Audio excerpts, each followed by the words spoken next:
Olá, queridos, a graça e a paz da parte de Deus, nosso Pai, e de nosso Senhor Jesus Cristo. Hoje nós estamos aqui para falarmos sobre um tema aparentemente controverso no meio cristão e principalmente no movimento leigo. Você já deve ter ouvido falar, talvez no ambiente religioso que você participa, no meio da sua família, entre amigos, sobre o batismo de Mateus 28:19, onde vem falando que é batizar em nome do Pai, do Filho e do Espírito Santo, e do batismo de Atos, que é um batismo em nome de Jesus. Aparentemente, algumas pessoas dizem que esses textos são controversos, mas hoje nós iremos nos aprofundar sobre esse tema e nós estaremos usando a luz da Bíblia e dos testemunhos para sabermos se realmente existe alguma controvérsia nesses dois textos, de Mateus e de Atos. Mas antes de nós abrirmos a palavra de Deus, vamos nos colocar de joelhos. Vamos pedir ao nosso Deus iluminação dos altos céus para que Ele possa dar o entendimento ao estudarmos a sua santa palavra. Eu passo a oração aqui para o nosso irmão que está conosco hoje aqui, Luciano. Vamos orar, Luciano. Vamos orar. Santo e amado Deus, nós somos gratos pela oportunidade que nos dás. Ao fazermos, Senhor, esse estudo, pedimos que o Teu Santo e Bom Espírito possa estar com todos nós.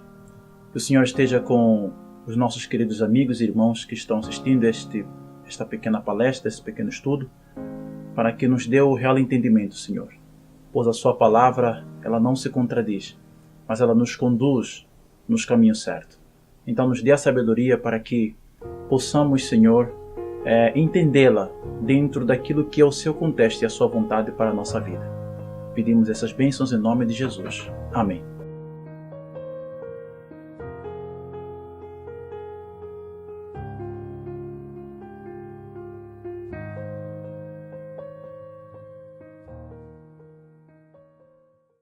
Bom, pessoal, então nós iremos começar agora e o título principal do nosso estudo, como eu já falei uma pequena introduçãozinha, é sobre o batismo. E o nosso título é Redescobrindo o Batismo Bíblico. O batismo é em nome do Pai, do Filho e do Espírito Santo ou em nome de Jesus? O que você acredita que possa ser o correto sobre isso? Será que existe alguma contradição ou ambos os textos de Mateus e de Atos se complementam? O que você diz para nós, meu amigo Luciano, sobre isso? Bom, realmente, em primeiro lugar, nós já fomos saudados, já oramos e já pedimos a presença do nosso Deus através do seu Santo Espírito para nos dar o entendimento daquilo que nós vamos estudar. Na verdade, quando falamos sobre o batismo, e é bem claro aqui, redescobrindo o batismo bíblico, nós estaremos usando a palavra de Deus como a nossa guia. E em primeiro lugar, gostaria de dizer que Deus realmente, ao longo dos tempos, Ele tem preservado a sua palavra. E se o livro de Atos fala de uma forma de batismo, e o livro de Mateus fala também de uma aparente forma de batismo, será que realmente existe uma harmonia entre ambos? Bom, eu gostaria de convidar você a ler o texto da Bíblia que está no livro de Jeremias, que vai passar agora ali na tela, para vermos como Deus tem preservado a sua palavra. E disse-me o Senhor: viste bem, porque eu velo sobre minha palavra para cumprir. Seca-se a erva e cai a flor, porém a palavra de nosso Deus subsiste eternamente. E se alguém tirar qualquer palavra do livro desta profecia, Deus tirará a sua parte do livro da vida e da cidade santa e das coisas que estão escritas neste livro. De acordo com esses versos que nós acabamos de ler, principalmente o último verso de Apocalipse, capítulo 22, verso 19, Deus, na sua onisciência, já havia antevisto que havia a probabilidade dos homens mexerem na palavra de Deus, fazendo alterações ou adulterações. Então, meus queridos amigos, nós podemos ver claramente que a própria Bíblia mostra que haveria essa possibilidade. Então, vamos agora ver o que o Espírito Profecia, na pessoa da serva do Senhor, a nossa irmã Ellen White, tem a dizer com relação a este comentário apresentado por nós agora. Vi que Deus havia de uma maneira especial guardado a Bíblia, ainda quando da mesma existiam poucos exemplares. E homens doutos, em alguns casos, mudaram as palavras, achando que a estavam tornando mais compreensível, quando na realidade estavam mistificando aquilo que era claro, fazendo-a apoiar suas estabelecidas opiniões, que eram determinadas pela tradição. Vi, porém, que a palavra de Deus, como um todo, é uma cadeia perfeita, prendendo-se uma parte à outra e explicando-se mutuamente. História da Redenção, página 391, primeiro parágrafo. Alguns nos olham seriamente e dizem: não acha que deve ter havido algum erro nos copistas ou da parte dos tradutores? Tudo isso é provável. E a mente que for tão estreita que hesite e tropece nessa possibilidade ou probabilidade, estaria igualmente pronta a tropeçar nos mistérios da palavra inspirada, porque sua mente fraca não pode ver através dos desígnios de Deus. Mensagens Escolhidas, página 16, primeiro parágrafo. Tomo a Bíblia tal como ela é, como a palavra inspirada. Creio nas declarações de uma Bíblia inteira. Levantam-se homens que julgam ter alguma coisa a criticar da palavra de Deus. Irmãos, apegai-vos à Bíblia tal como ela reza. Parai com vossas críticas relativamente à sua validade, e obedecei à palavra, e nenhum de vós se perderá. Mensagens Escolhidas, página 17, parágrafo 3, 18, parágrafo 1. Conforme nós ouvimos na leitura dos textos do Espírito de Profecia, nós vemos uma harmonia entre a declaração do livro de Apocalipse e as declarações dos testemunhos. Reveja bem as declarações que foram lidas. A serva do Senhor diz que quando a Bíblia eram apenas poucos manuscritos, ela diz claramente que em Santa Visão o Senhor lhe mostrou que homens doutos, em alguns casos, percebam bem, em alguns casos eles mudaram as palavras. E ao mudarem as palavras, achando que eles estavam dando um real sentido, acabaram mistificando a palavra de Deus, dando um entendimento meio que confuso, naquilo que seria um entendimento simples para o povo nos últimos dias. Também ela aqui dá um entendimento claro, que ela viu que Deus, porém, havia permitido, que isso acontecesse, mas que nós poderíamos ter o privilégio de compreender aquilo que é correto através da cadeia de textos bíblicos que nós podemos, no nosso estudo, criar para termos um entendimento uniforme. Outra parte importante que ela chama aqui atenção é que hoje em dia nós temos o grande problema de pessoas que, de um lado, elas dizem que muita coisa que está na palavra de Deus é um texto adulterado, e outras ainda duvidam que houvesse a possibilidade de Deus permitir que houvesse alguma alteração, uma mudança na palavra de Deus. Mas nós acabamos de ver aqui claramente que existe sim a possibilidade de isso existir. Não que nós estejamos aqui dizendo que o livro de Mateus capítulo 28, versículo 19, seja um texto adulterado, como muitos têm procurado mostrar. Mas que na realidade, se ele foi ou deixou de ser adulterado, isso não é que está em questão, mas que a serva do Senhor nos mostra claramente que nós podemos entender os desígnios de Deus através de juntarmos uma cadeia de textos bíblicos para a compreensão da doutrina correta em relação a todos os outros pontos das Sagradas Escrituras. Embora as declarações da Palavra de Deus e dos testemunhos nos mostrem que a Bíblia foi preservada e que a mesma pode ter erros por causa de suas traduções, mudando o entendimento dos textos, vemos que Deus preservou-a, tornando ela uma cadeia perfeita. E com essa situação à nossa frente, devemos ter a mente aberta para saber que tudo faz parte dos desígnios de Deus. Mas isso não nos impede de sermos servos cautelosos e buscarmos comparar várias versões para sabermos qual seria o verdadeiro significado de versos possivelmente adulterados, lembrando que toda doutrina deve ter uma cadeia de textos.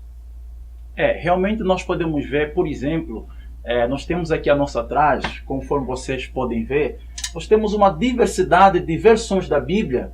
Temos aqui a tradução do Novo Mundo, a Bíblia de Jerusalém e todas as outras versões. Isso porque nós precisamos realmente compreender e seguir este conselho da pena inspirada. Um exemplo prático que hoje é conhecido pela cristandade, pelos grandes teólogos, é em relação ao livro de 1 de João, no seu capítulo 5, versos 7 e 8. Os teólogos confirmam claramente que esse verso é um verso enxertado, não é? De aproximadamente 100 anos após a morte do apóstolo João, que ele não consta nos manuscritos originais. Em algumas versões, esse texto vem entre crochete, e de acordo com os comentários mais antigos e dos teólogos bíblicos, eles confirmam claramente que esse verso não se encontra no manuscrito original. Por esse motivo é que nós convidamos que cada um de nós, quando tivermos que fazer um estudo da palavra de Deus, temos que ter o cuidado de ter várias versões para termos o entendimento correto numa cadeia de textos da Bíblia. Então, será que por esse motivo a verdade tenha sofrido alguma contaminação, já que houve a probabilidade de haver alguma mudança nos textos da Bíblia, irmão Danilo?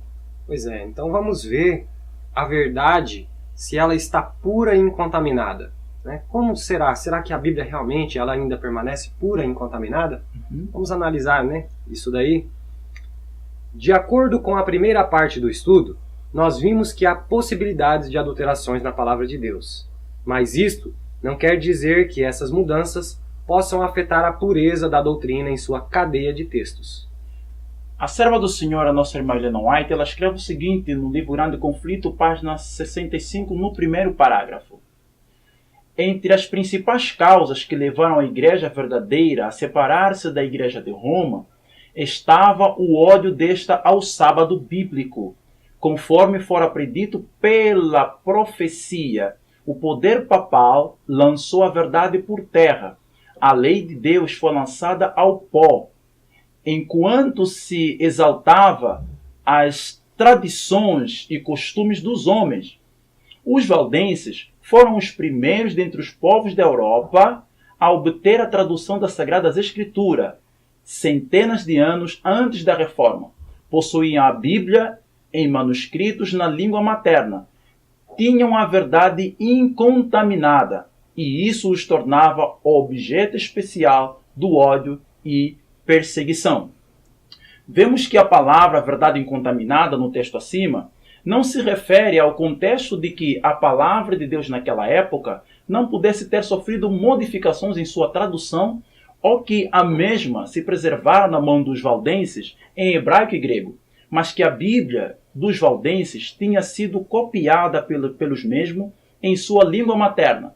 E os valdenses, ao entenderem todas as verdades das Sagradas Escrituras em sua cadeia completa, mesmo com a possibilidade de erro, tinham a verdade da doutrina apostólica incontaminada. Como então nós podemos analisar a doutrina em sua cadeia de textos de uma forma correta? Irmão Danilo, lê para nós a declaração do Espírito de Profecia. Temos tido de enfrentar muitos homens que têm vindo com exatamente tais interpretações, buscando estabelecer falsas teorias e perturbando a mente de muitos por sua presteza em falar, e por sua grande quantidade de textos, os quais têm aplicado o mal, para que se ajustem às suas próprias ideias.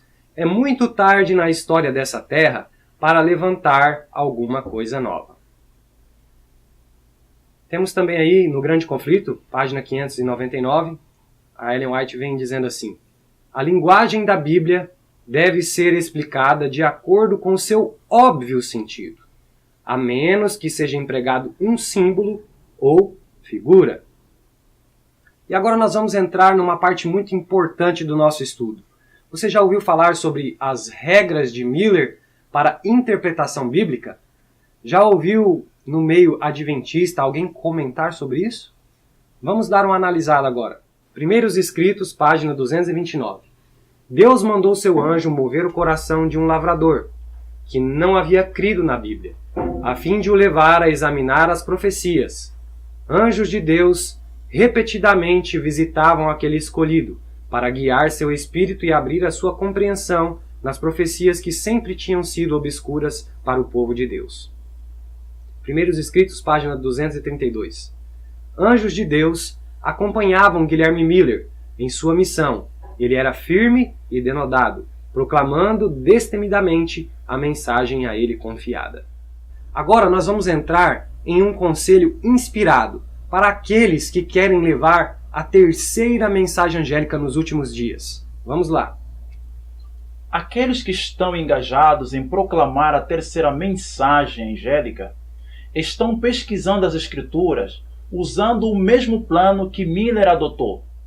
No pequeno livro intitulado The View of the Prophecy and the Prophetic Chronology, Miller dá as seguintes e simples, mas inteligentes e importantes regras para o estudo e interpretação da Bíblia, que vamos ouvir a seguir. Regras de interpretação. Primeira, cada palavra deve ter sua apropriada relevância de acordo com o tema apresentado na Bíblia.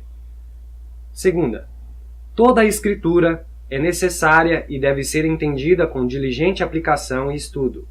Terceira, nada do que é revelado na Escritura pode ser escondido daquele que pergunta com fé, sem vacilar. A quarta, para entender doutrina, junte toda a Escritura acerca do tema que você deseja entender. Deixe que cada palavra tenha a sua influência apropriada. E se você puder formalizar sua teoria sem contradição, você não deve estar no erro. Quinta, a Escritura tem que ser sua própria expositora, já que é uma regra de si mesma. Se eu dependo de um professor para interpretá-la para mim, então seu adivinhar, desejo, crença ou sabedoria torna-se a minha regra e não a da Bíblia. Nós temos que acreditar que Deus nunca negligenciará a sua palavra. E podemos ter confiança que Ele, que toma conhecimento do pardal e do número de fios de cabelo de nossas cabeças, guardará a tradução de sua própria palavra. E lançará uma barreira ao redor dela, e impedirá aqueles que sinceramente confiam em Deus e depositam implícita confiança em sua palavra de errar, se afastando da verdade, embora não possamos compreender hebraico ou grego. É importante, irmão Danilo, relembrar aos nossos queridos amigos que estão assistindo. Hoje em dia vemos uma onda de pessoas preocupadas em querer aprender o hebraico e o grego. Correto. Então, mas que notícia maravilhosa! O nosso irmão Guilherme Miller, ele havia compreendido que nós não precisamos aprender o hebraico e o grego para nós termos entendimento correto da doutrina pura. É isso mesmo? É isso mesmo. Ok, muito obrigado. Então, lembre-se aí, que você não precisa aprender o hebraico e o grego para você ter um entendimento claro da palavra de Deus. Vamos agora nos atender para a nota da pena inspirada que vem a seguir com relação à importância da continuidade desse tema. A porção acima é uma parte dessas regras. E em nosso estudo da Bíblia, faríamos bem em observar os princípios estabelecidos. De acordo com as declarações anteriores, a senhora White chama das regras do nosso querido irmão Guilherme Miller, ele chama isso como princípios estabelecidos para podermos estudar as Sagradas Escrituras. Partindo desse ponto, nós podemos compreender também que existe uma necessidade de seguirmos os mesmos métodos na interpretação dos testemunhos. Vamos ouvir o que a senhora White tem a dizer em seguida a partir deste comentário. A lei ao testemunho, se não falarem segundo essas palavras, é porque não tem iluminação. Isaías 8, verso 20. A própria obra do Espírito Santo no coração deve ser provada pela palavra de Deus. Notem aqui, queridos amigos, que a obra do Espírito Santo ela deve ser provada pela palavra de Deus e não pela opinião de homens, conforme nós vimos numa das regras do nosso querido irmão Miller. O Espírito que inspirou as Escrituras leva sempre para as Escrituras. General Conference Daily Butler, 13 de abril de 1891 e em Mensagem Escolhida, volume 1, na página 43, segundo parágrafo. O Espírito do Senhor estará nas instruções e as dúvidas existentes em muitos espíritos serão banidos.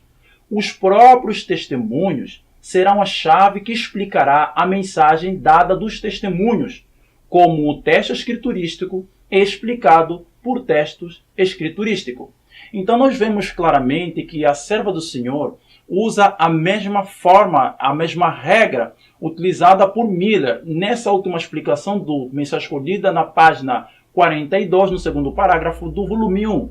Ela diz aqui claramente que os testemunhos explica-se com a leitura dos próprios testemunhos, para dizer que a mensagem dos profetas ela nunca se contradiz, certo? Correto. Então vamos agora olhar para a Bíblia, o que a Bíblia tem a dizer com relação ao batismo bíblico.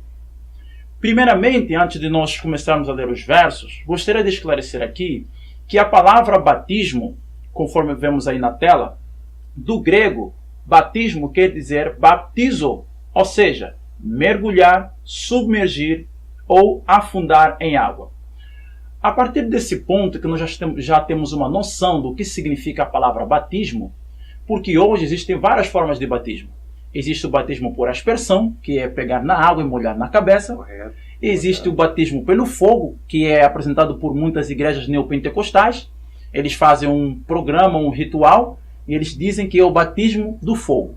Mas a Bíblia, de acordo com sua linguagem original, nos mostra claramente que a palavra batismo significa mergulhar em água.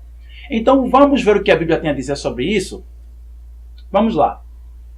O primeiro texto que temos a ler é o livro de Deuteronômios, capítulo 19, verso 15, que é uma orientação sobre as regras de Miller, na realidade.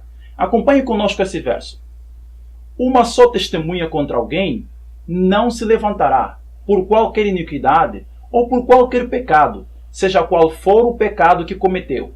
Pela boca de 2 testemunhas ou pela boca de 3 testemunhas se estabelecerá o fato. E esta é a 3ª vez que vou ter convosco. Por boca de 2 ou 3 testemunhas será confirmada toda a palavra. De acordo com esta última declaração do apóstolo Paulo em 1 Coríntios 13, Paulo diz que pela boca de 2 ou 3 testemunhas se confirma a palavra.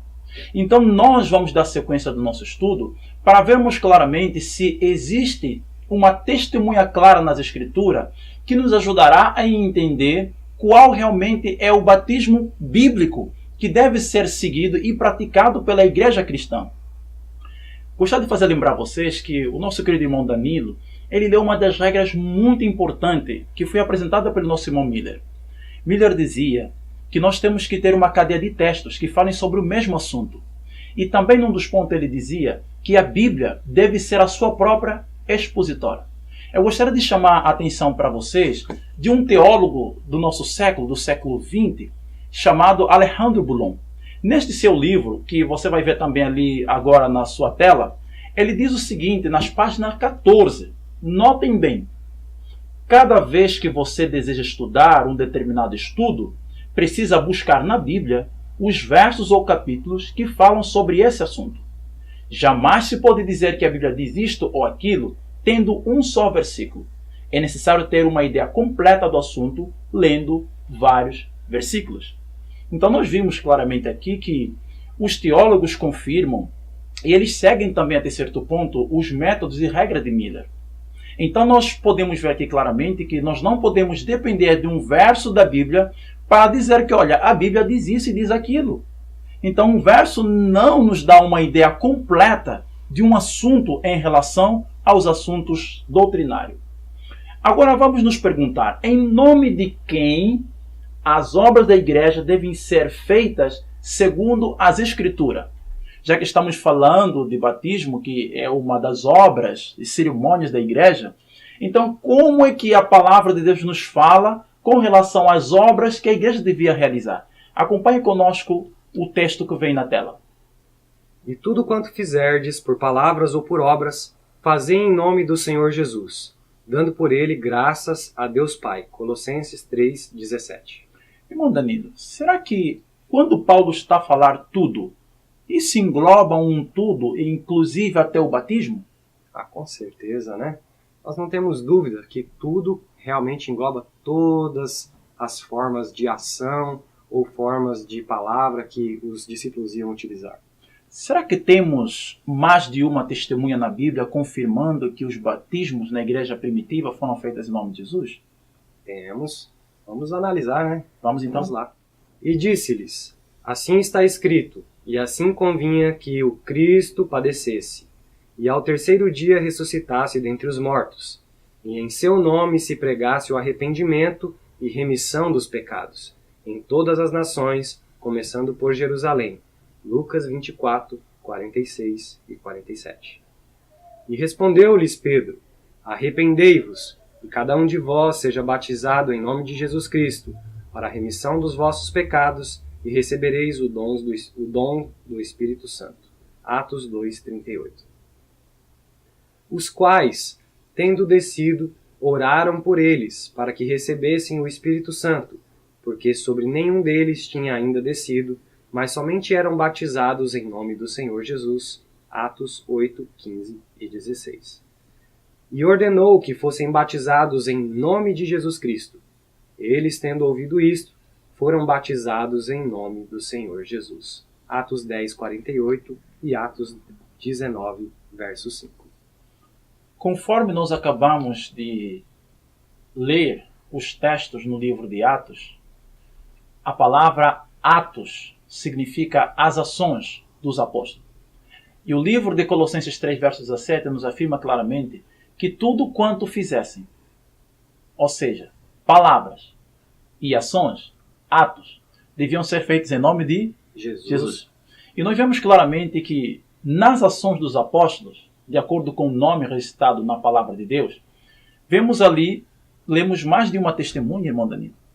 Aproximadamente 3 ou 4 testemunhas que nós lemos, dizendo que os batismos eram feitos em nome de Jesus Cristo. E agora, temos aqui uma aparente contradição. Ou será que é realmente uma contradição? Como nós então podemos entender essa questão, irmão Danilo? O que dizer da ordem de Jesus em Mateus 28, verso 19? Será que é uma contradição na Bíblia realmente? Vamos então acompanhar os textos a seguir. Portanto, ide, fazei discípulos de todas as nações, batizando-os em nome do Pai, do Filho e do Espírito Santo. Mateus 28, 19. Parece que está ficando mais confuso.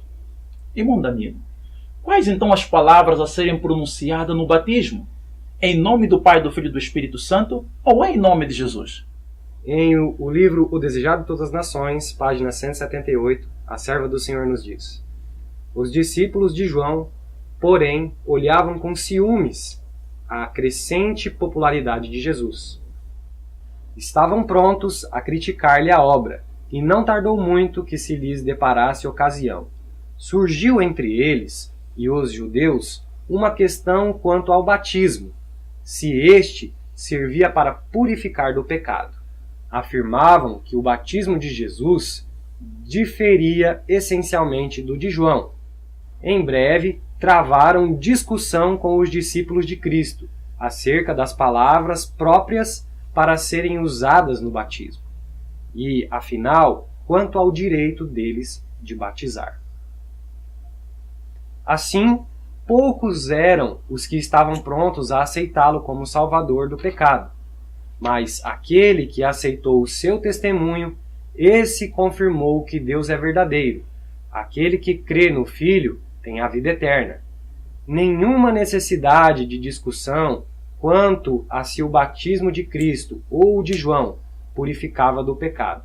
É a graça de Cristo que dá vida à alma. Separado de Cristo, o batismo, como qualquer outro serviço, é uma forma sem valor. Aquele que não crê no Filho não verá a vida. João 3, 33 e 36. Muito obrigado, irmão Danilo, pela leitura. Então, queridos amigos, na verdade, nós vemos que nós estamos retornando a uma velha discussão. Correto. De acordo com as declarações lidas da Pena Inspirada, nós vimos claramente que no passado já houve essa velha discussão. A questão era acerca das palavras apropriadas a serem usadas no batismo e também acerca do direito que os discípulos de Jesus tinham em batizar. Então, nossos queridos amigos e irmãos que estão assistindo essa pequena palestra, nós podemos ver que realmente, tal como diz o livro de Eclesiastes, capítulo 1, verso 9 e 10, nada é novo debaixo do sol. Nada. Nós estamos retornando a uma velha discussão já da época de Cristo mesmo, ele ainda presente.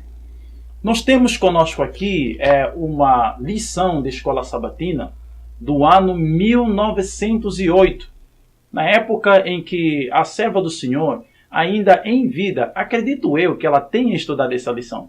Nós conseguimos de uma forma providencial, né, e temos aqui uma xerox dela, e vamos agora fazer uma análise de qual era a compreensão que realmente os nossos queridos irmãos adventistas pioneiros tinham em relação a essa questão. Acompanhe conosco, os trechos que vão passar aqui foram tirados das paginações desta lição. Acompanhe conosco agora aí na tela. O que significa a palavra nome? Conforme nós vimos aqui no livro de Mateus, capítulo 28, verso 29. O que significa a palavra nome? Ela responde caráter. Gênesis capítulo 32, verso 24 a 28. E temos outros versos em seguida. O que significa o nome do Pai? Êxodos 34, versos 6 e 7. O nome do Pai dá a ideia da bondade e da justiça que pela sua graça nos são concedidas em Cristo. Romanos 3, verso 20 a 22. Ser batizado em seu nome significa renunciar a todo o pecado e a nossa própria justiça e nos revestir de sua justiça. Então, nós vemos aqui nessa primeira parte que os pioneiros adventistas eles tinham uma compreensão que o livro de Mateus capítulo 28, verso 19, e teremos mais declarações deles adiante, né? Correto. Eles compreendiam que esse texto ela não estava escrito no sentido óbvio da palavra, mas é uma palavra com uma figura, porque eles mostram aqui claramente nesta lição que eles entendiam que ali em Mateus 28 não era que devia ser pronunciado o nome do Pai, mas é que as pessoas deviam ser batizadas no caráter do Pai. E eles apresentam claramente que o nome do Pai dá-nos a ideia de bondade. E ser batizado em nome do Pai significa renunciar o pecado em e a nossa própria justiça. É isso que eles estavam querendo dizer ao usar esse verso do livro de Mateus. Assim como nós já vimos nos textos anteriores, se a Ellen White nos diz, né, que o sentido óbvio da palavra, e nós temos então, se fosse no sentido óbvio da palavra, tinha que ser no sentido literal. Certo. Correto? Teríamos que batizar pronunciando os nome nomes do Pai e pronunciar o nome do Filho também. Correto. E do Espírito Santo. Mas como o texto ele não é no óbvio sentido, não é no sentido literal da palavra, né, ele está no sentido figurado, representando assim então o caráter do Pai. Você é batizado então no caráter do Pai. Muito obrigado. Por isso é que quando nós somos batizados, depois de sermos batizados, nós somos novas pessoas, né? Pessoas bondosas. E vimos que o caráter do Pai significa bondade, né? Correto. E ser batizado em seu nome significa afastar-se do pecado e da nossa própria justiça. Vamos agora acompanhar o que significa ser batizado em nome do Filho, de acordo com essa lição da Escola Sabatina. O que significa o nome do Filho? Filipenses 2, versos 5 a 7, Hebreus 5, 7 e 8. O nome do Filho nos revela a renúncia do eu e a plenitude do caráter justo de Deus. O Filho de Deus não veio para revelar-se a si mesmo, conforme vemos nos versos e nos textos a seguir. O que significa então o nome do Filho? O nome do Filho significa a renúncia do eu. Nós vimos que Cristo humilhou-se, de acordo com o livro de Colossenses, capítulo 1, no verso 19.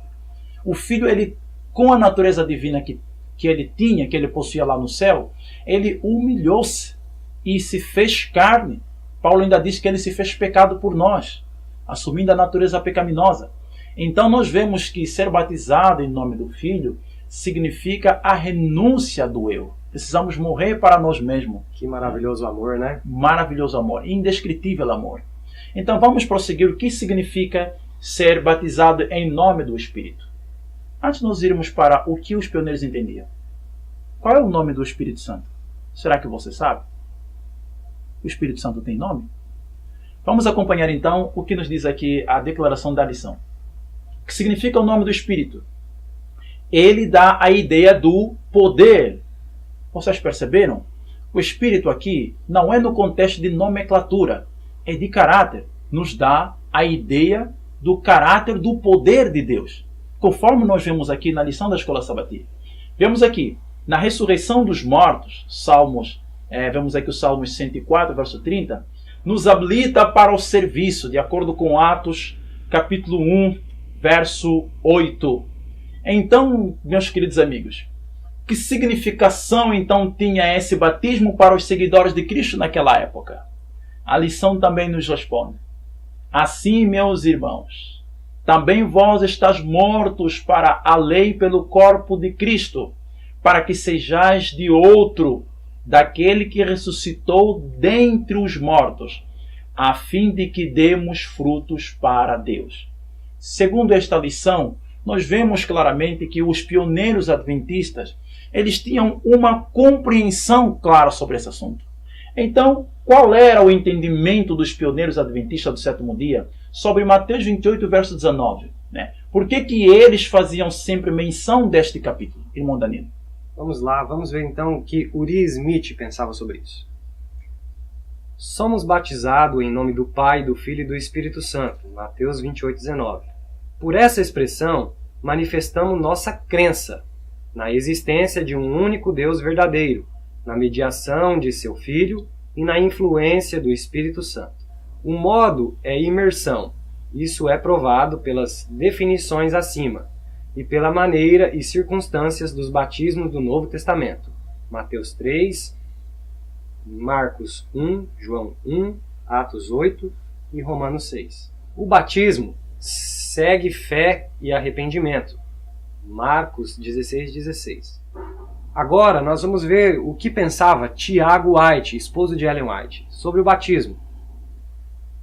Esta alta comissão relaciona-se ao Evangelho, à fé, ao batismo, à salvação e aos dons espirituais. O Evangelho deve ser pregado enquanto houverem pecadores para ouvi-lo. A fé é igualmente necessária durante toda a era cristã. É importante ressaltar aqui algo, bom, Danilo, que me chamou a atenção. A primeira declaração que nós lemos, ou seja, as primeiras declarações que nós lemos, do pioneiro Uriah Smith, vemos aqui claramente algo muito importante que eu gostaria que a gente pudesse ressaltar aqui. Primeiro, ele diz que nós somos batizados em nome do Pai, do Filho e do Espírito Santo.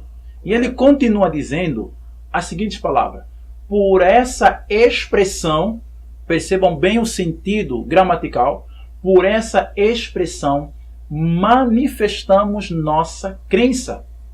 Então nós vemos que eles aqui, que Uriah Smith mostra que eles usavam esse texto, para se referir ao batismo como expressão da crença. E um pouco mais adiante, um ponto que me chama a atenção aqui, é que ele fala que o batismo é por imersão, e em seguida ele fala que o batismo segue-se a fé e arrependimento. E notem que ele menciona aqui o livro de Atos 2, verso 38, omitindo o texto de Mateus 28, versículo 19. Então, para mostrar claramente que eles tinham uma compreensão aqui na pessoa de Uriah Smith, ele tinha a compreensão que o livro de Mateus, capítulo 28, versículo 19, era para expressar e manifestar a crença no Pai, no Filho e no Espírito Santo. Ele não está dizendo que era a fórmula que as pessoas deviam ser batizadas. Corretíssimo. Então vamos seguir para as declarações. O batismo é uma ordenança perpétua na Igreja, e os ministros do século XIX batizam em nome do Pai, do Filho e do Espírito Santo, porque a comissão original o exige. Agora nós temos Joseph Hagoner. Porque é dito em Atos 2:38, 8:16 e 19:5 que foram batizados em nome de Jesus, alguns inferiram que os apóstolos batizaram somente em nome de Cristo. Mas esta conclusão é muito deficiente, manca. Para descobrir a falácia desta ideia, só será necessário examinar os textos da comissão sob a qual eles agiram. Continuando. Se o registro em Atos fosse a única evidência no caso, a omissão dos nomes do Pai e do Espírito Santo poderiam ser tomada como decisiva, mas sabendo que estavam agindo sobre uma comissão, os termos específicos que exigiam o uso dos 3 nomes sagrados, o caso parece bastante diferente. É importante notar também aqui nessas declarações, irmão Danilo. É muito interessante.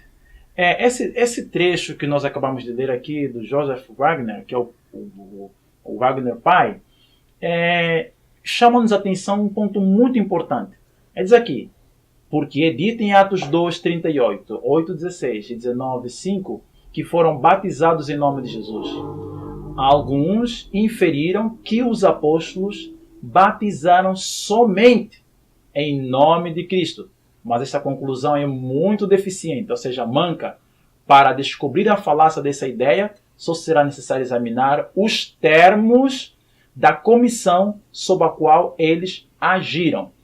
Percebam bem que esse trecho muitas vezes é mal colocado e mal interpretado. Parece que o Wagner pai está dizendo que os discípulos, os apóstolos, não batizaram somente em nome de Jesus, mas também batizaram em nome do Pai, do Filho e do Espírito Santo. Mas não é isso que ele está dizendo aqui dentro das interlinhas.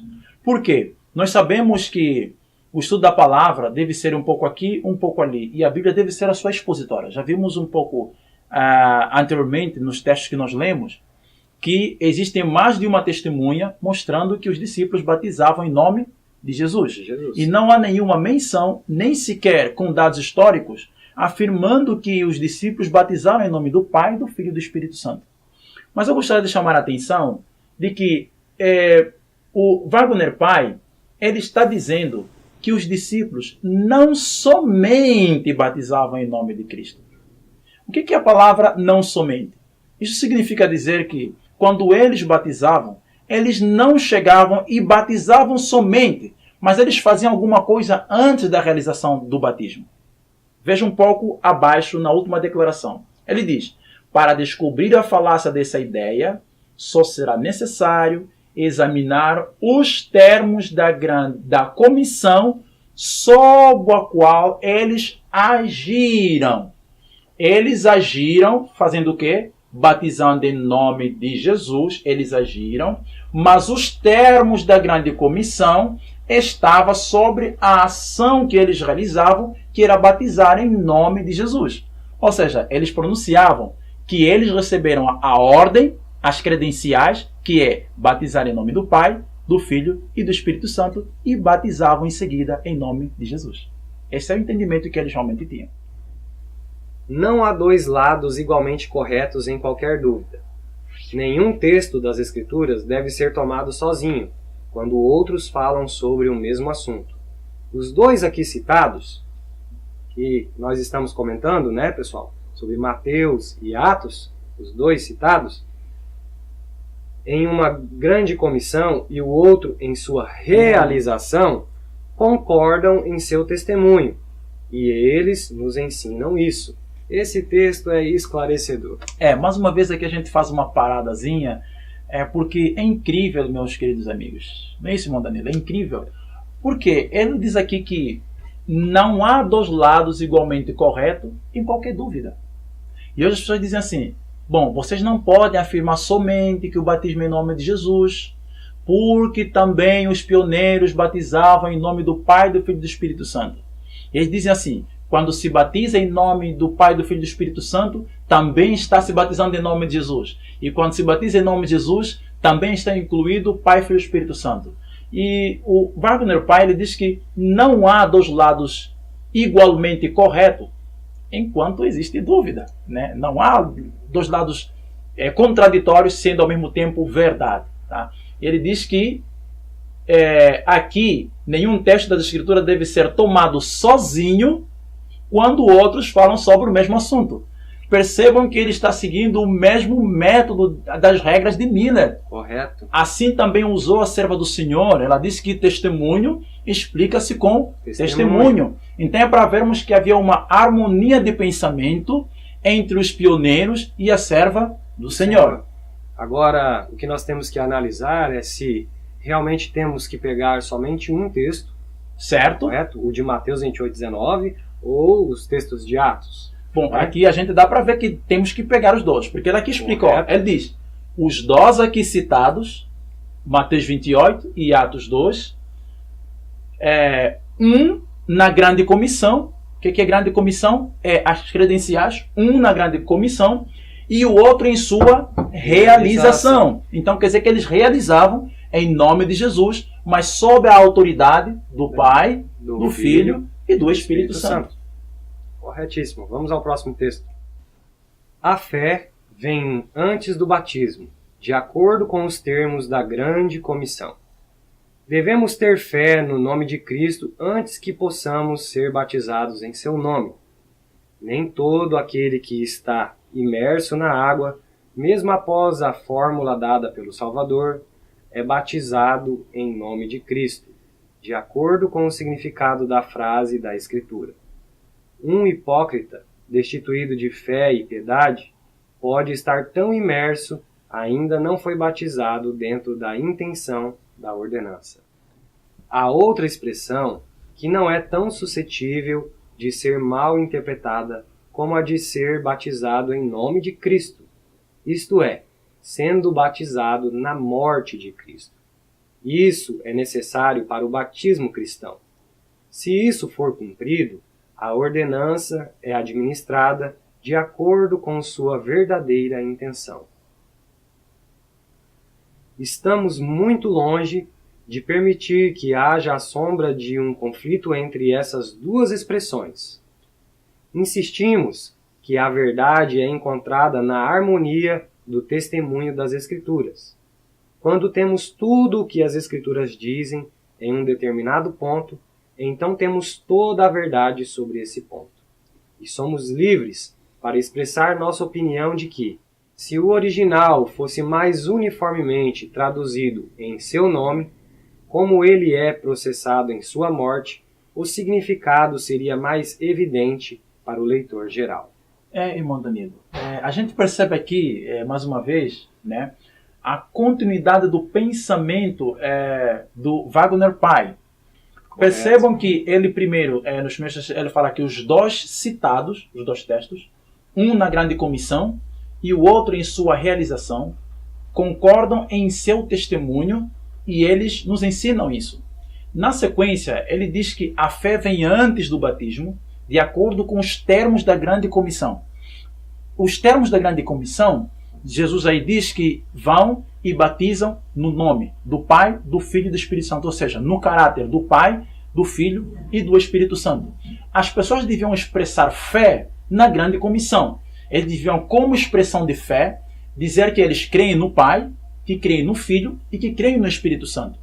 E percebam que na continuação ele diz, devemos ter fé no nome de Cristo antes que possamos ser batizados em seu nome.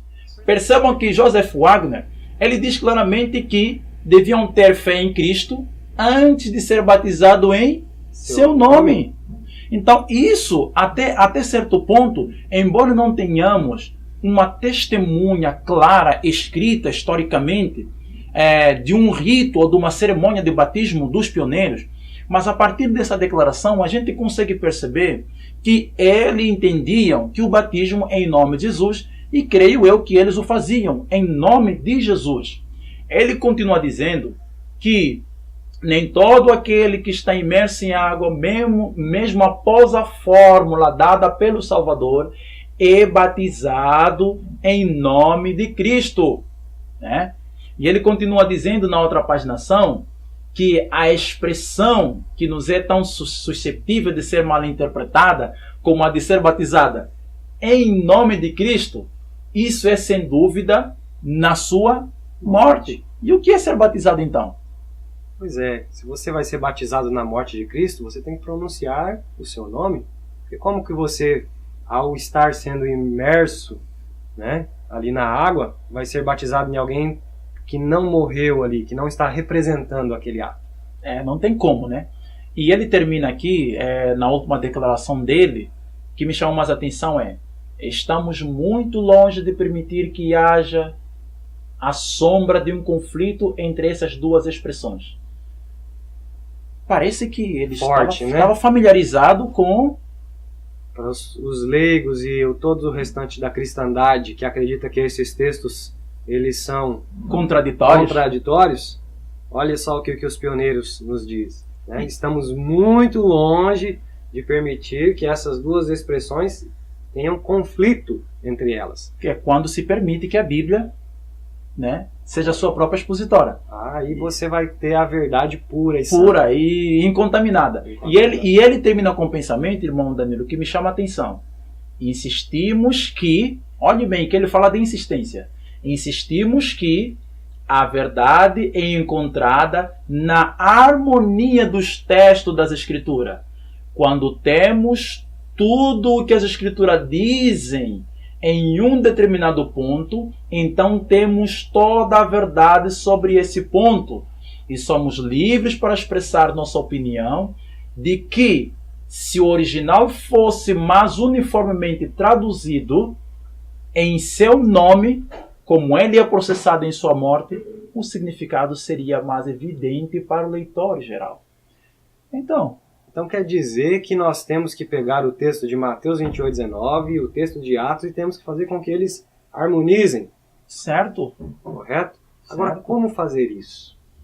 Né? Você já explicou aí que eles estavam agindo sobre uma grande comissão, que é o pessoal aqui não sabe o que é a grande comissão. A grande comissão é a ordem dada em Mateus 28:19. Tá?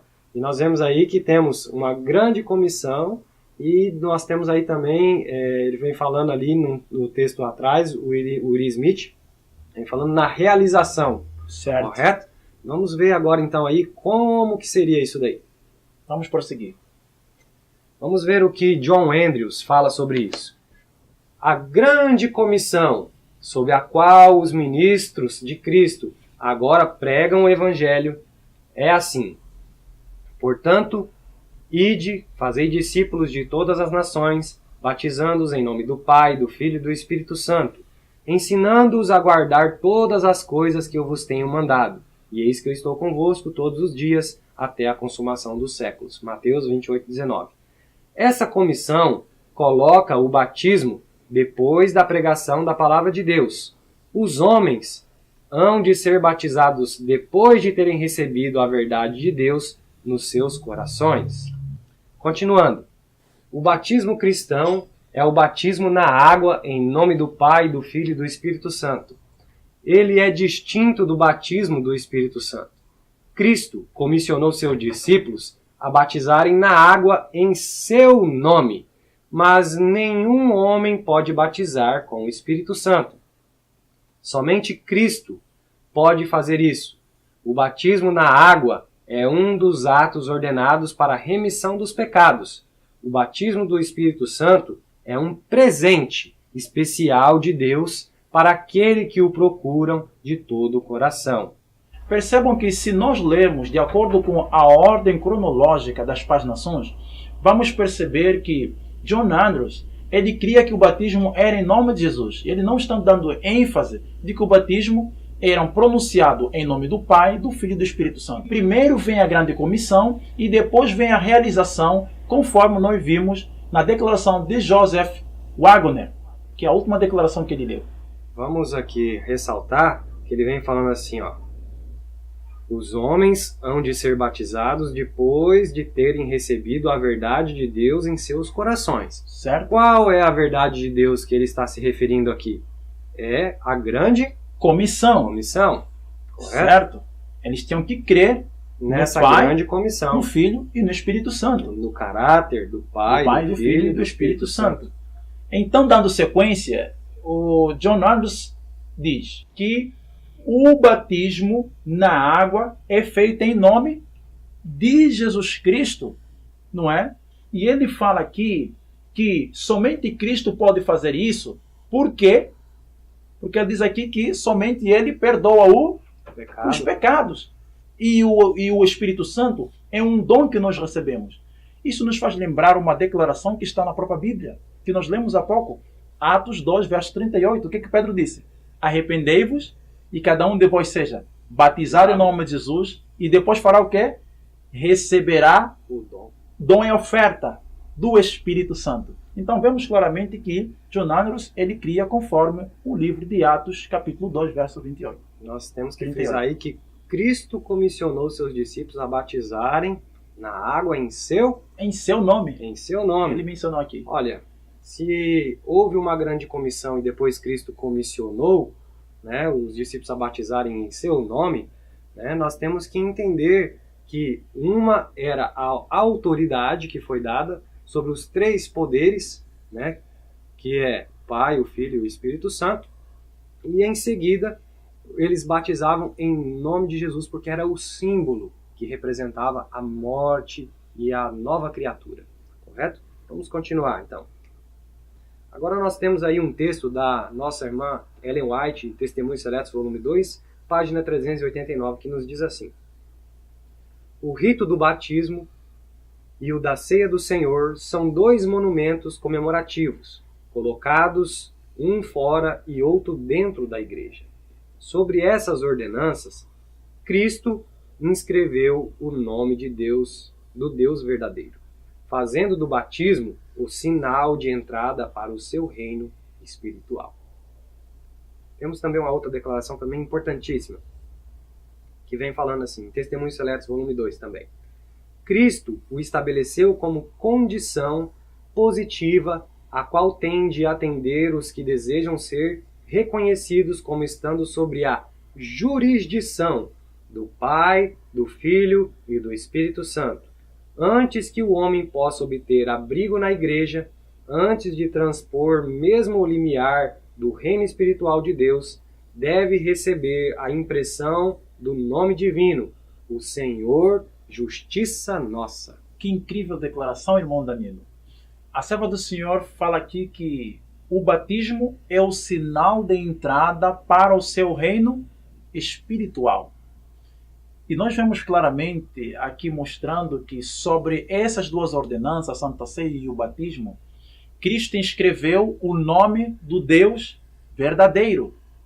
E nós sabemos todos nós que Jesus leva consigo o nome do Pai.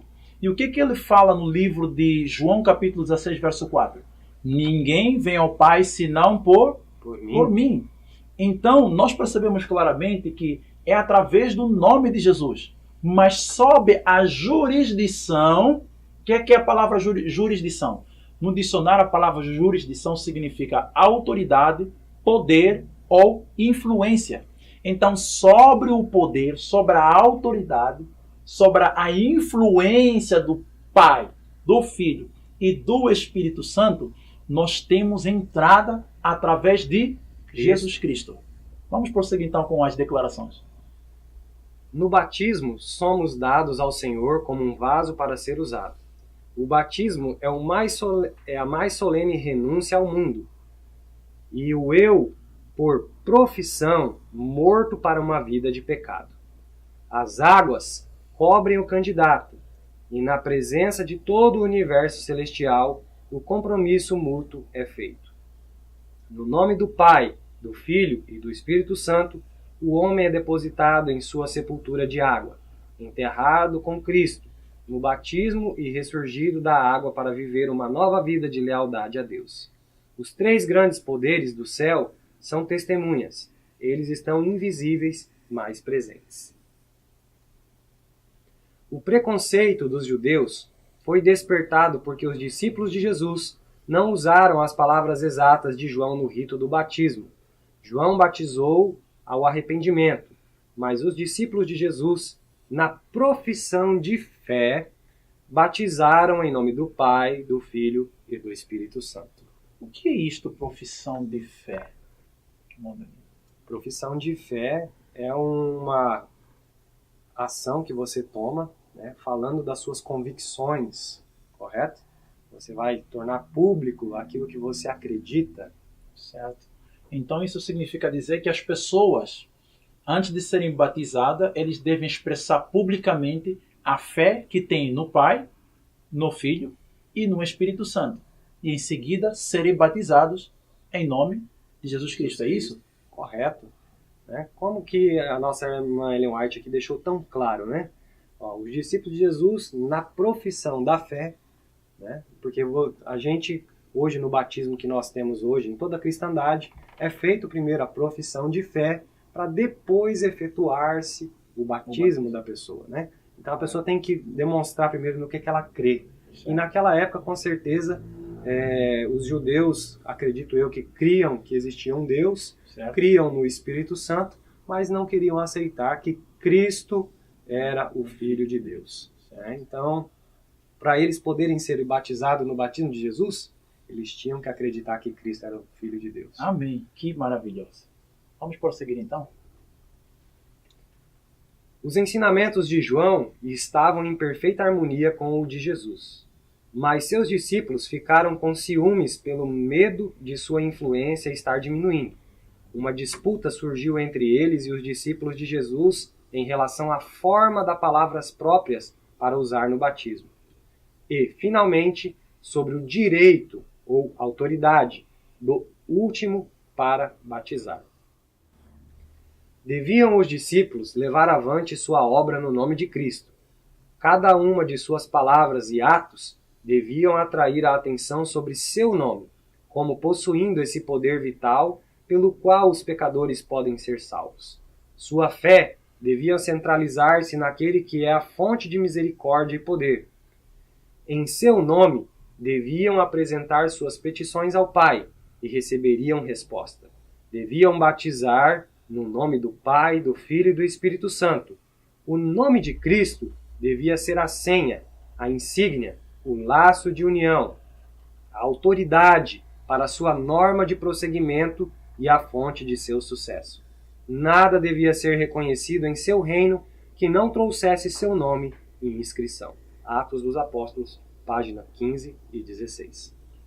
Importante esse texto, queridos amigos, lembrar que nos primeiros textos, a serva do Senhor diz que os discípulos de Jesus eles batizavam no nome do Pai, do Filho e do Espírito Santo em profissão de fé. E nós percebemos que profissão de fé é o momento em que publicamente nós expressamos a fé do qual nós seremos batizados. Eles tinham que expressar a fé no Pai, no Filho e no Espírito Santo. E vemos claramente que a serva do Senhor aqui nos diz que eles deviam batizar no nome do Pai, do Filho e do Espírito Santo. E ela, prosseguindo, diz: o nome de Cristo deveria ser a senha. Para que serve uma senha, irmão Danilo? Uma senha serve para você ter acesso, né? Vamos colocar aqui uma senha de Wi-Fi que o pessoal hoje utiliza. Certo. Né?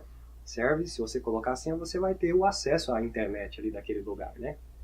E lembrando que a serva do Senhor dizia que nesses dois rituais, entre a Santa Ceia e o batismo, Cristo inscreveu nele o nome do Deus verdadeiro e que esse seria o sinal de entrada para o seu reino espiritual. A autoridade, né? Certo. A autoridade está totalmente em cima do nome de Cristo. No nome de Cristo.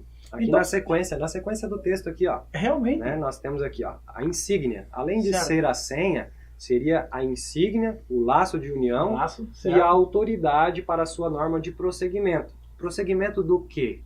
Né? Qual que era esse prosseguimento? Do ato batismal. Certo. E aqui diz, no final, ela diz: nada devia ser reconhecido em seu reino que não trouxesse seu nome em inscrição. Então, como é que fica? Se Jesus ele fala que nada poderá ser reconhecido, estamos falando para aqueles que já têm conhecimento. É óbvio que Deus não condena ninguém que não tenha o conhecimento. Talvez o nosso querido amigo que está assistindo esse vídeo poderá dizer: e então, como fica os meus parentes, amigos, que morreram sendo batizados em nome do Pai, do Filho e do Espírito Santo? Na realidade, todos nós sabemos que Deus a ninguém condenará no juízo por não ter tido acesso a uma luz no seu tempo. Nós que temos o conhecimento da verdade, começamos a ser julgados a partir do momento que temos o conhecimento e a luz. Então, para dizer que essas pessoas eles descansam no Senhor, de acordo com as suas obras, Deus realmente sabe qual será a parte delas. Mas a realidade é que o texto diz que nenhum outro nome, nenhuma outra inscrição será reconhecido para a entrada no seu reino que não traga o nome de Jesus. Então, nós podemos ver claramente que nos slides anteriores, vimos que Ellen White utiliza a palavra jurisdição e profissão de fé em nome do Pai, do Filho e do Espírito Santo, porque profissão de fé significa declaração pública de convicção religiosa, solenidade pela qual alguém formaliza filiação a uma ordem religiosa, ou declaração pública de autoconvicção em assuntos relevantes. Também ela é um substantivo feminino que quer dizer uma declaração pública de alguém, que alguém faz, das suas crenças e dogmas religiosos. A conduta de cada crente é a sua verdadeira profissão de fé. Precisamos notar que a questão em causa não era a fórmula do batismo. As pessoas, ao serem batizadas, tinham que declarar publicamente que elas criam no Pai, no Filho e no Espírito Santo. Este era o rito do batismo. Percebam que eles batizavam na ou sob a profissão de fé. Porque os discípulos ainda não haviam recebido o Espírito Santo e eles não podiam fazer ou pedir alguma coisa em nome de Jesus. Porque ele, Jesus, estava presente entre eles e ele ainda não tinha sido glorificado, de acordo com o livro de João, capítulo 7, versos 39. Por isso ele disse: todavia, digo-vos a verdade, que vos convém que eu vá, porque se eu não for, o Consolador não virá a vós. Mas quando eu for, vou-lo enviarei. João 16, verso 7. E no verso 23 e 24, Jesus diz que eles teriam que pedir tudo em seu nome. Deus estava em Cristo. E ele, Cristo, estava revelando o caráter de seu Pai. E pelo poder do Espírito de Deus, que nele estava, os discípulos receberam esta autoridade ou grande comissão. Por isso que a senhora White diz que os discípulos, eles batizavam em profissão de fé em nome do Pai, do Filho e do Espírito Santo. Mas que após a sua glorificação, eles têm que fazer em nome de Jesus Cristo. Correto. E como uma profissão de fé é uma declaração pública, você tem que confirmá-la. Certo? No ato do batismo ali, igual o pessoal faz hoje, né? Que eles pegam, eu te batizo em nome do Pai, do Filho e do Espírito Santo, a pessoa não responde afirmativamente que ela crê naquilo. Né? Por mais que ela esteja ali, ela pode estar sendo batizada ali sem crer nisso. Ela tem que ser ouvido da boca dessa pessoa que ela realmente crê em Deus, no Espírito Santo e em Cristo. Né? Então, essa convicção religiosa, essa declaração pública, ela tem que ser confirmada, para que o ato possa ser efetuado. Correto. Vamos então dar prosseguimento. Até aqui nós podemos perceber, queridos amigos, que não existe nenhuma contradição entre o livro de Mateus capítulo 28, versículo 19, e o livro de Atos capítulo 2, versículo 38, e os outros textos no livro de Atos. Nós vemos claramente que os discípulos eles recebem a autoridade, ou seja, Mateus 28, versículo 19, era como se fosse uma credencial. Na época dos pioneiros, havia uma grande contradição de alguns homens chamados doutores em teologia, em que eles estavam apresentando um ensinamento contrário às Escrituras. Eles diziam que nós não precisamos usar a grande comissão. Então, para dar ênfase na época dos pioneiros, eles tiveram que fazer o uso constante dessa declaração para mostrar claramente que a grande comissão é a credencial que nos dá autoridade como ministros para realizarmos os ritos na Igreja de Cristo. Essa é a grande confusão que muitas pessoas muitas vezes fazem com relação ao pronunciar dos pioneiros que o candidato é levado na água e ele deve ser batizado em nome do Pai, do Filho e do Espírito Santo. Se talvez isso aconteceu claramente, alguém ser batizado e eles pronunciaram essas palavras, isso era para dar ênfase que a grande comissão é um facto e é uma realidade. Não que a Bíblia nos diz que ao serem batizados, os crentes entram na água e devem se pronunciar as palavras em nome do Pai e do Filho e do Espírito Santo. Assim como nós vimos claramente nas próprias declarações dos pioneiros, eles afirmando que isso seria uma declaração em profissão de fé, e não que seriam as palavras pronunciadas no momento em que o candidato seria mergulhado. Nos nossos dias, temos um grande problema.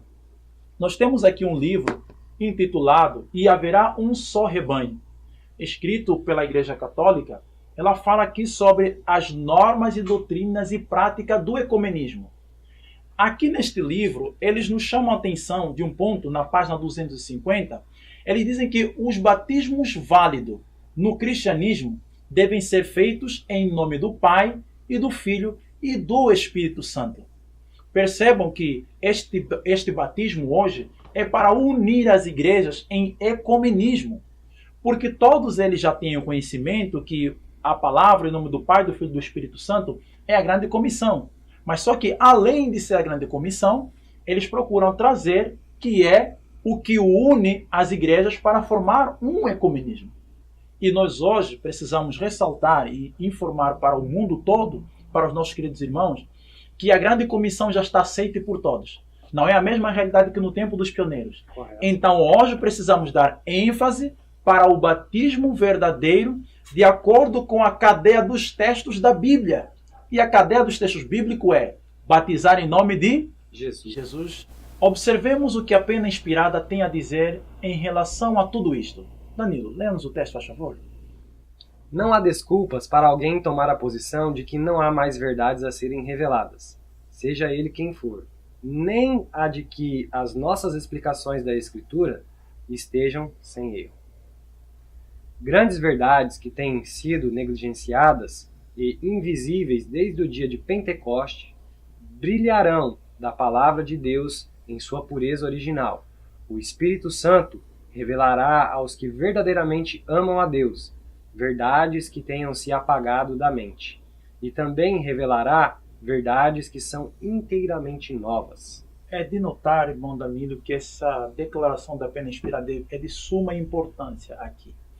Ela fala claramente que não deve haver desculpa de alguém tomar uma posição de que não existem mais verdades a serem reveladas. É claro que a serva do Senhor diz que precisamos deixar que os pioneiros indiquem o que seja verdade.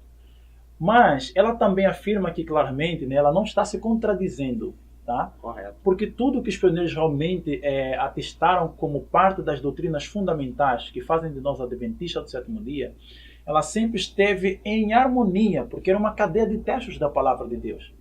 E a serva do Senhor diz que, apesar disso, ninguém, ela usa aqui o termo bem claro, bem enfático, que ninguém devia usar como desculpa de dizer, olha, os pioneiros já têm tudo. Ninguém devia usar como desculpa de dizer que não houvesse mais verdades a serem reveladas. Vamos supor que realmente os pioneiros eles tomaram Mateus 28:19 e eles batizavam em nome do Pai, do Filho e do Espírito Santo. A serva do Senhor mostra aqui claramente que ninguém podia chegar em alguma conclusão que alguma explicação das Escrituras no tempo dela estivesse isento de erro.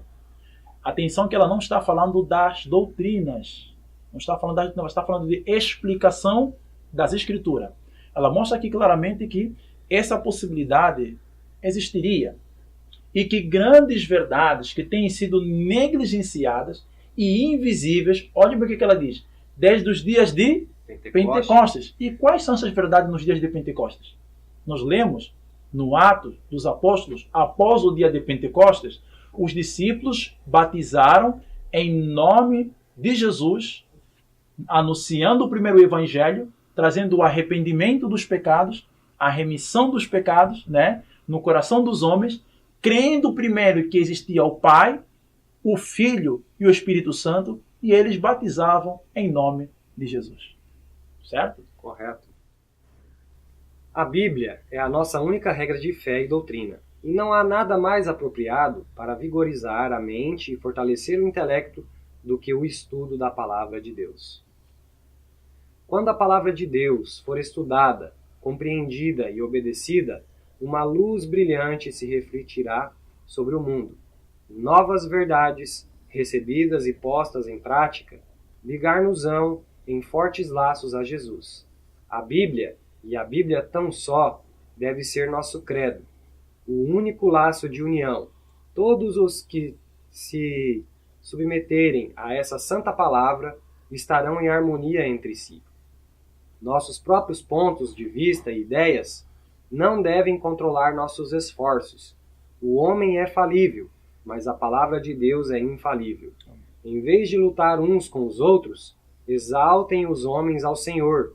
Defrontemos toda oposição, como o fez o Mestre, dizendo: está escrito.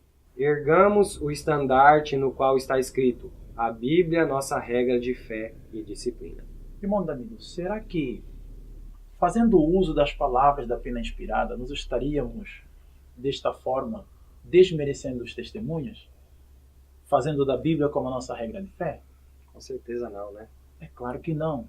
A própria serva do Senhor, ela confirma que as doutrinas que nos caracterizam como povo de Deus, elas devem estar baseadas na Bíblia. E que a importância e o lugar dos testemunhos, elas aparecem para dar uma ênfase e uma melhor compreensão daquilo que realmente a Bíblia, como a regra e norma de fé, nos quer realmente ensinar. Irmão Danilo, como é que foram realmente estabelecidas as doutrinas na Igreja Adventista do Sétimo Dia?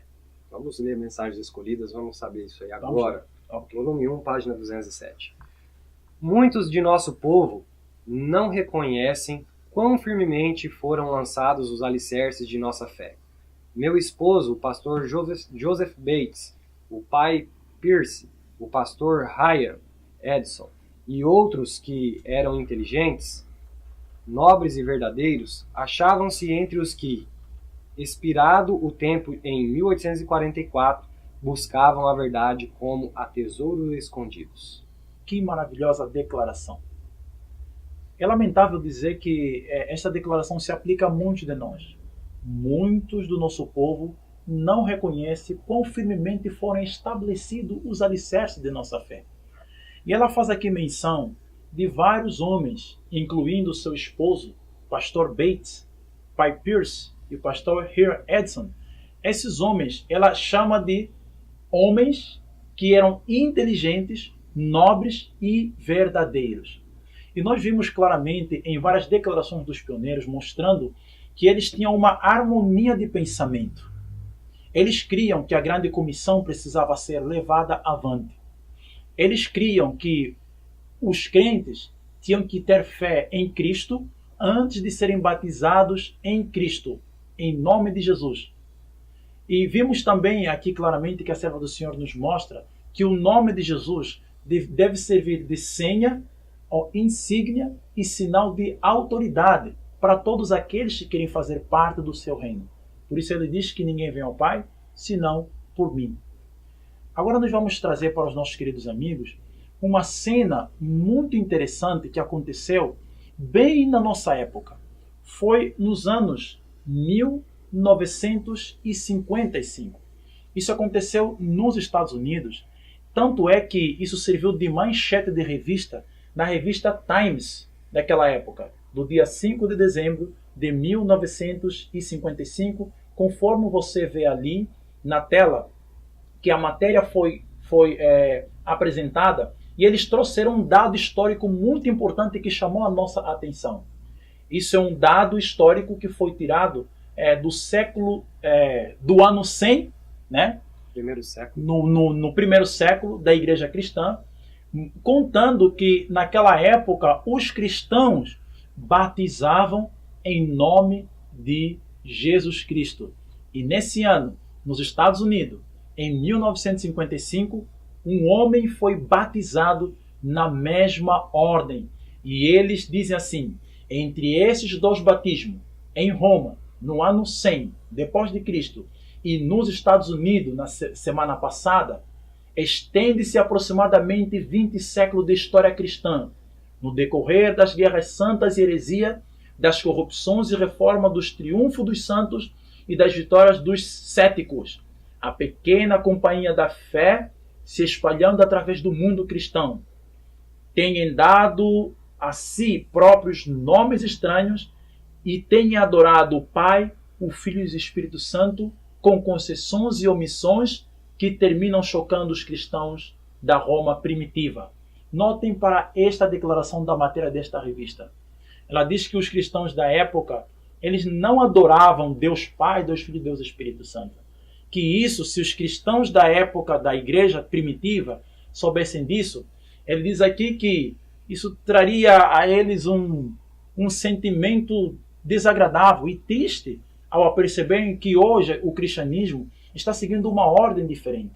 Então nós trouxemos essa testemunha para vós, para mostrar claramente que até mesmo no nosso século, já em 1955, tornou-se motivo de capa de revista e trouxeram à tona a história do ano 100 no primeiro século da história primitiva. Eu quero fazer lembrar para vocês uma declaração da serva do Senhor antes de nós terminarmos com o nosso estudo. Em seu nome deviam apresentar suas petições ao Pai e receberiam resposta. Deviam batizar o nome do Pai, do Filho e do Espírito Santo. O nome de Cristo devia ser a senha, a insígnia, o laço de união, a autoridade para a sua norma de prosseguimento e a fonte de seu sucesso. Nada devia ser reconhecido em seu reino que não trouxesse seu nome e inscrição. Irmão Danilo, impressionante declaração que nós queremos fechar com o nosso estudo da Bíblia. Realmente é incrível como Deus conduz as coisas.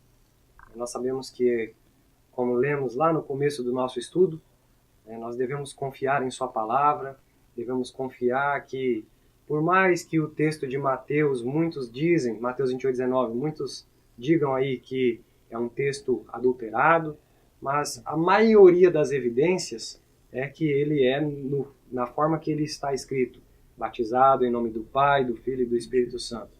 Mas Deus, na sua infinita sabedoria, ele disse que todos esses textos eles têm que chegar em comum acordo. Eu não posso pegar só o texto de Mateus e formar uma doutrina com isso. Certo. E também não posso pegar só o texto de Atos e formar uma outra doutrina distinta. Certo. Mas eu devo pegar os dois textos, Mateus e Atos, e fazer com que esses textos se harmonizem para que realmente o entendimento seja perfeito e assim Deus possa resplandecer no entendimento da sua palavra.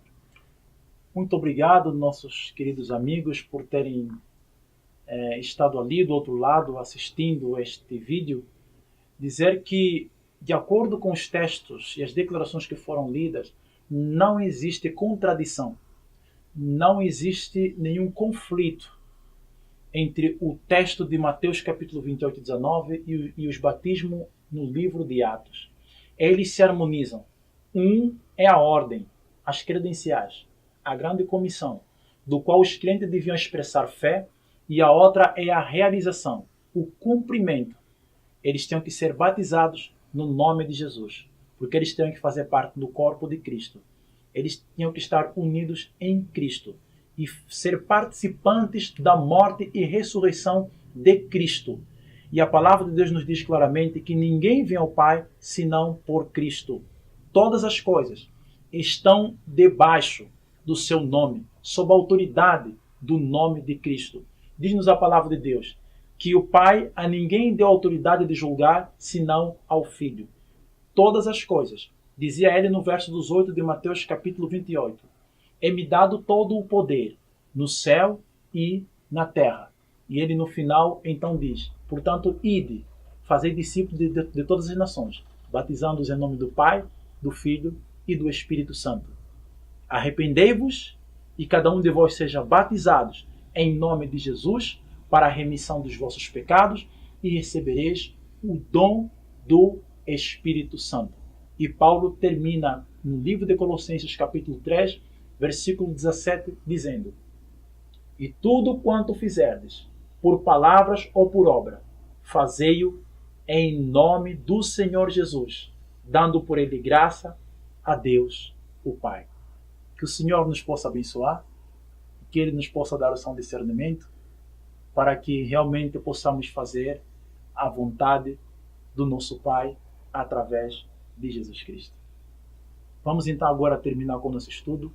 Começamos com uma oração, então vamos fazer uma oração agradecendo ao nosso Deus pelos momentos que nós estivemos aqui partilhando com vocês a palavra de Deus. Irmão Danilo, ore conosco. Vamos orar. Querido e amoroso Deus, queremos, Senhor, te agradecer pelos momentos incríveis que o Senhor nos concedeu agora ao estudarmos a sua santa palavra, Pai. Derrama o seu Santo Espírito sobre nós, Senhor, com cada servo seu que está nos assistindo. Que o Senhor possa estar abençoando a sua família, os seus familiares.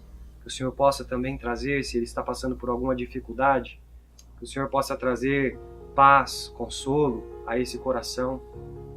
E se também, Senhor, ele está passando por alguma enfermidade, que a sua santa e poderosa mão possa atuar sobre essa pessoa que está realmente querendo seguir a sua vontade. Amém. Que o Senhor esteja à frente dos nossos estudos a cada dia, para que nós possamos andar nos seus caminhos, fazer a sua vontade e um dia estarmos contigo e te abraçar nas mansões celestiais.